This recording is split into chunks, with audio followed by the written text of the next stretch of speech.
Well, hey, thanks for joining us on today's episode. I'm here with Mark. Hello there. And we're going to talk just a few more episodes about the question, why not return? Why not return? Today we're going to talk about what we chase, how sin is able to offer fast tracks and shortcuts to what we're really chasing, or to the God who's chasing us. Because we all chase something. Yeah. We all, chase either identity, the identity that we want or want others to see us as, or maybe success or the next achievement or approval of people, approval of my peers. Maybe we're chasing comfort or pleasure or security.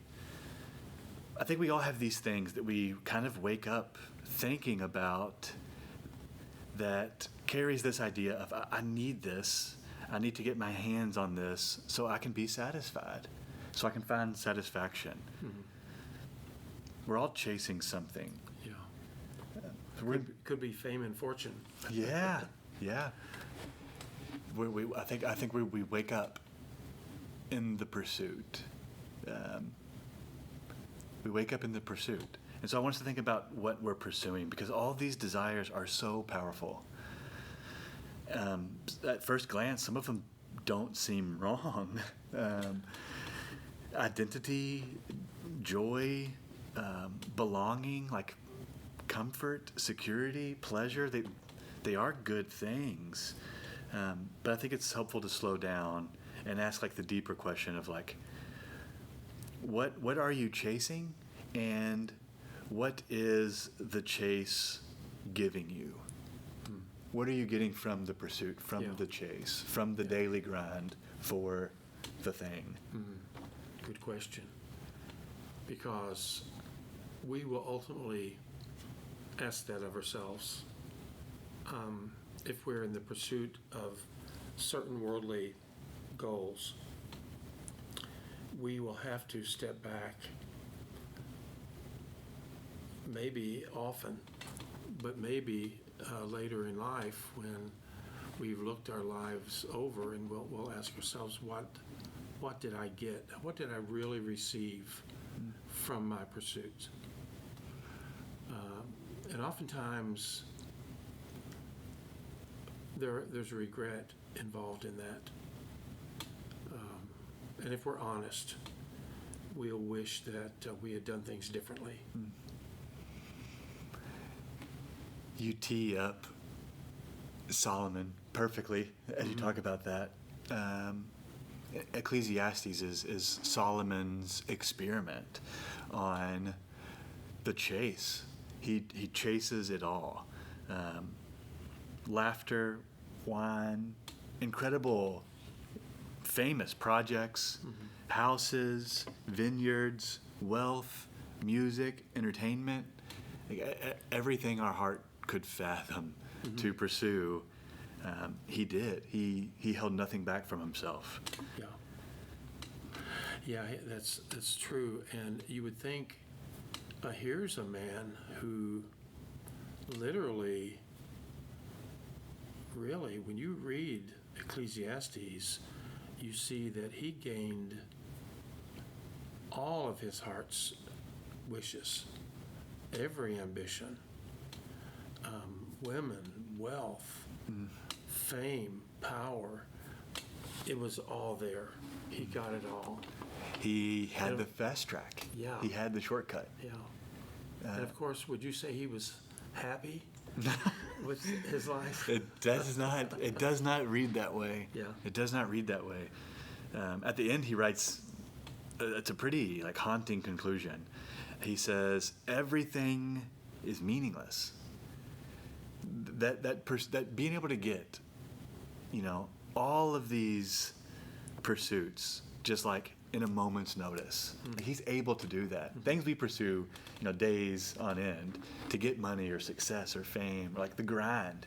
We grind for these kind of things. He's able to get them in a moment's notice, and he doesn't just say, like, the pursuit is meaningless. He says everything. Like, life itself is meaningless. That's the conclusion he draws Yes. from these pursuits. Yes. Everything's meaningless. It's vanishing. It's like chasing after the wind. It's like how he famously says it. I got nothing. Yeah. I got nothing. Yeah. I remember him saying that all the wealth he had accumulated, it's going to be passed on to someone else. He's going to lose it. He's going to pass away, and it's all going to be no longer profitable Yeah. for him. Who knows what the next guy's going to do with it? Who knows how wise the next person Yes. is going to be? And so he looks back at life, and I think he's saying, during this time when I opened myself up to every whim of my heart, I was wasting my time. There was more that I could have gotten, that I could have gained than what I did. There was something bigger. Yeah. I think it reads to me like it causes him to despair life itself. Pursuing these things and getting these things. It drives him mad.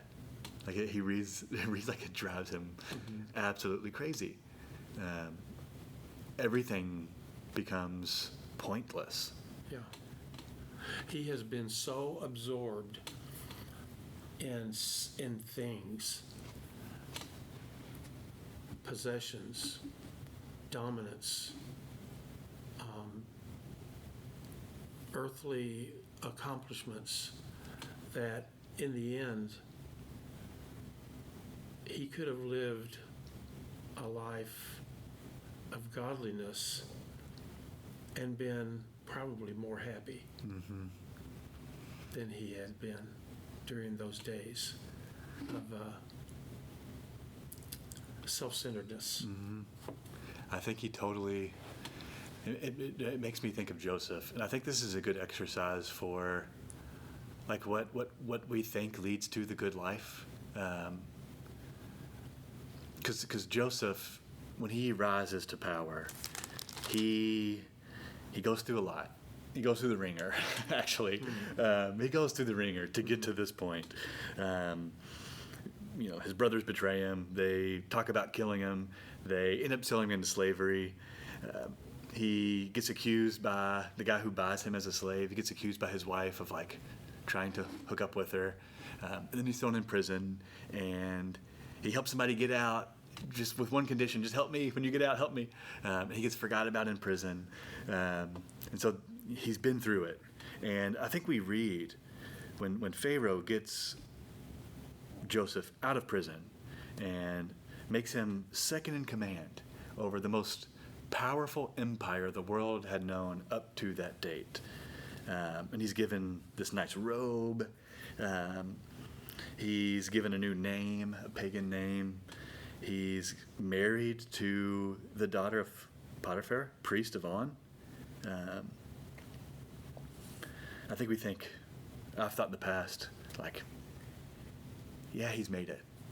If this is a prime example of maintaining integrity, serving God, and he will bless you, he will reward you. Look at Joseph. Look at Joseph. Yeah. He has it all. Yeah. Joseph says the exact opposite. He calls this the land of his affliction, the land of his suffering. That if he's not close to the presence of God and God's people, God's family, all this wealth, all of this status, people bow the knee when he approaches, all of this fame, all of this, being held in high regard as Pharaoh's right-hand man. If you're away from the presence of God and his people, you actually don't have anything. You're in a land of affliction. You're in a land of suffering. This isn't Joseph saying, I made it. Yeah. This is Joseph saying, I'm still going through the ringer. all of this wealth isn't worth comparing to the wealth that God has for his people, the wealth of being in his presence.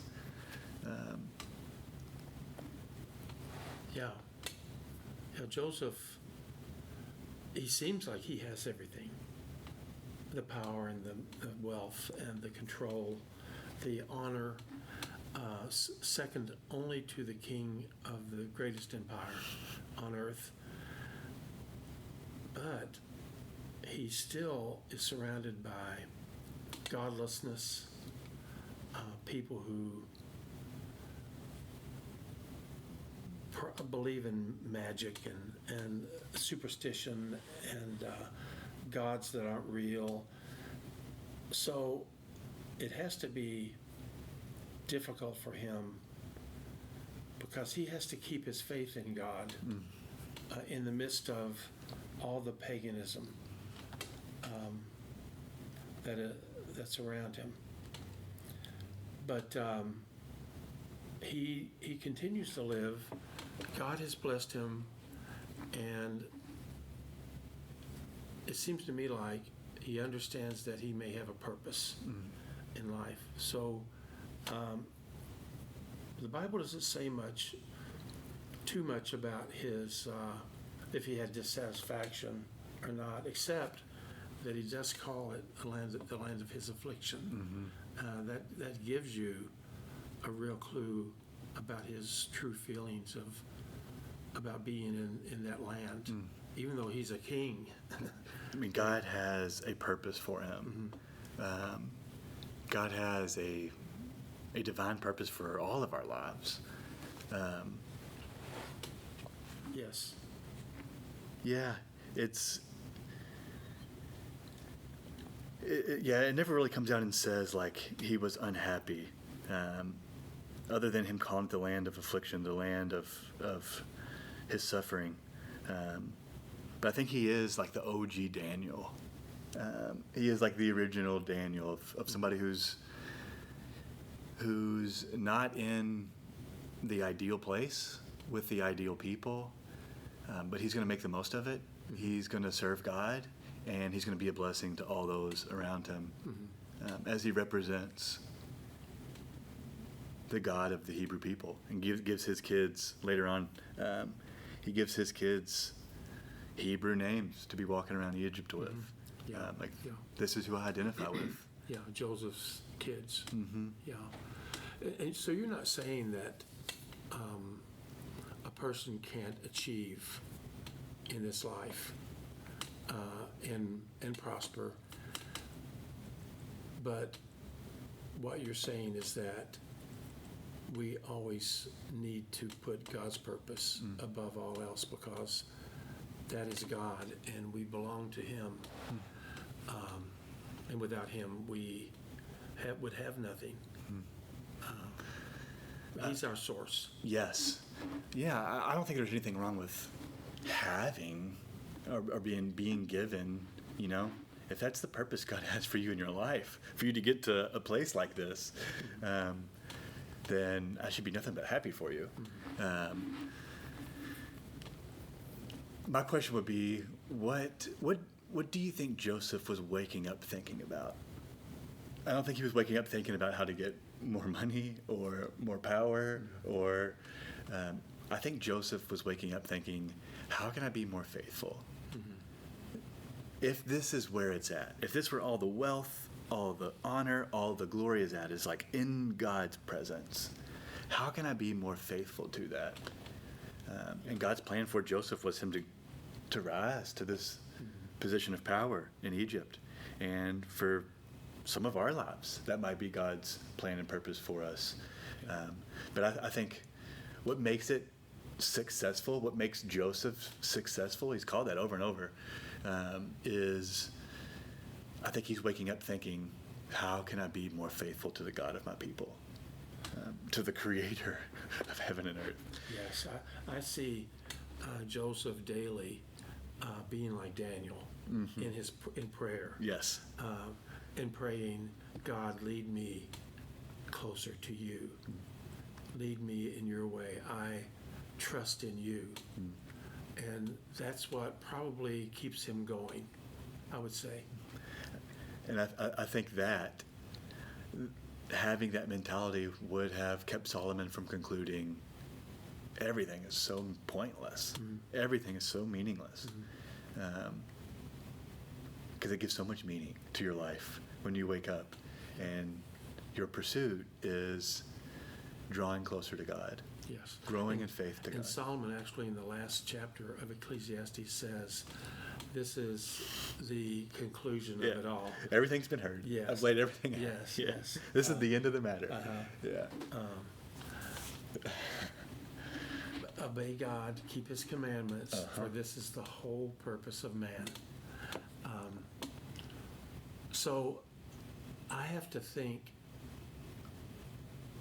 unless Solomon is being a teacher in Ecclesiastes and is showing us the way that what the things that would happen to us if we only had a worldly perspective, and then telling us the end of it all, that it's godliness that counts. There is an alternate. There is an alternate path.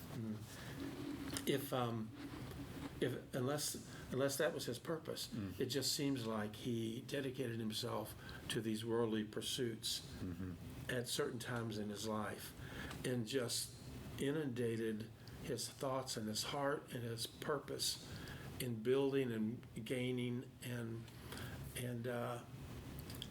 changing things around him to serve himself. But then he sees the futility of it all, and in his wisdom learns this lesson and teaches it to others, which is pretty, I don't know, it's kind of humble to admit all of your mistakes. Yes. Yeah, if you haven't read through Ecclesiastes in a while, because we have recently, if you haven't read through it in a while, I highly recommend it. It'll leave you thinking for days, if not weeks. Such a good read. Such a good read. You know, sin does know, like, what we want most. God does know, like, what we really want out of life. Sin knows that we're longing for love, that we're after joy. Yes. That we have this deep desire for belonging and for peace, and it doesn't try to like take those desires away. It doesn't try to erase those desires from your heart. What it does is it twists them and offers you these shortcuts, these fast tracks to fulfillment, to the good life. That's what Solomon was getting sidetracked with, was the shortcuts, the fast track to fulfillment, to life that has so much meaning and purpose. Sometimes in the United States, the fast track can be, or it can seem to be successful. And you luck out and you find a way, a course, and you get a good job and you get promotion, and you just give yourself to that way of living. But oftentimes, we're able to look at our endeavors and our struggles, and we're able to say, what really came of that? You know, how much good came of that? And what did I do during that process? Did I hurt people? Did I step on people? Sometimes our ambitions are so self-centered that we're totally unconcerned about other people. And we can insult, we can put down people, we can look down on people. And it just, when we look back on that, especially later in life, we see some things that we're not proud of, we're really regretful about. We wish we had handled things differently. But anyway, everyone has their own life to live.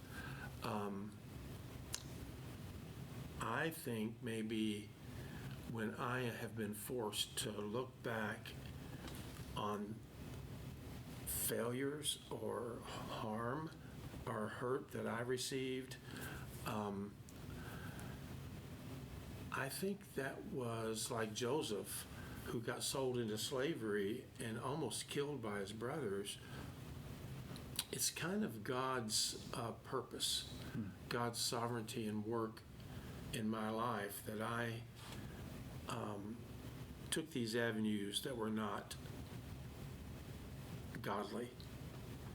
And later I was able to see that they weren't godly and weren't very purposeful and weren't very kind or wise. And it changed me when I was able to see that. Yeah. Yeah. And you don't have to look far to see like our cultural obsession with the fast track and the shortcut. And sin knows that we, have that inclination towards getting it and getting it now. And it totally leverages that against us. Yeah. And You talked about once about like ordering pills in order to lose weight. yes, You know, or 10-minute ad programs. So Yeah. the world is Yeah. see the marketing of those pills makes it look like the best thing you could ever do. I mean, it's promoted, and then you kind of say, well, wow, that looks great, so you buy it, whether or not it lives up to expectations. Yes. And so the world is pushing you into that fast track because it's kind of the way of our economic system to sell and promote and to tell people they need what I have to give you. Yeah. Yeah, and it leaves you wanting at the end of, trying all the 10-week programs and all the miracle pills. You spend your life trying all these shortcuts, trying all these fast tracks, when you could have dedicated those years to like the real thing. The real thing. Yeah. Yeah. And the real thing might be getting a good night's sleep, waking up early, and walking in the sunshine, breathing fresh air, and just living a longer life because I've worked harder to be healthy. Instead of doing the quick and easy Yes. thing. Yeah. One of them really changes who you are. The fast track, the shortcut, it doesn't change who you are. That's true. But going through the long process of like becoming someone who eats better or, puts more care into like my health and my mindfulness, and like that changes a person.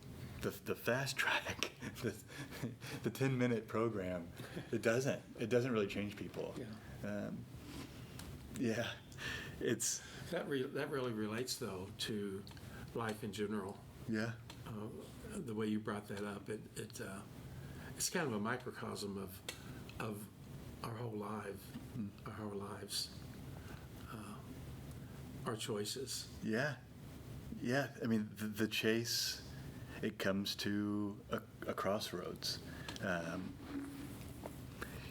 we gonna start going after the real thing, like where real joy and comfort and peace and wealth and honor, like where those things really come from? Who is the originator of those things? Or are we going to keep trying the shortcut, the fast track?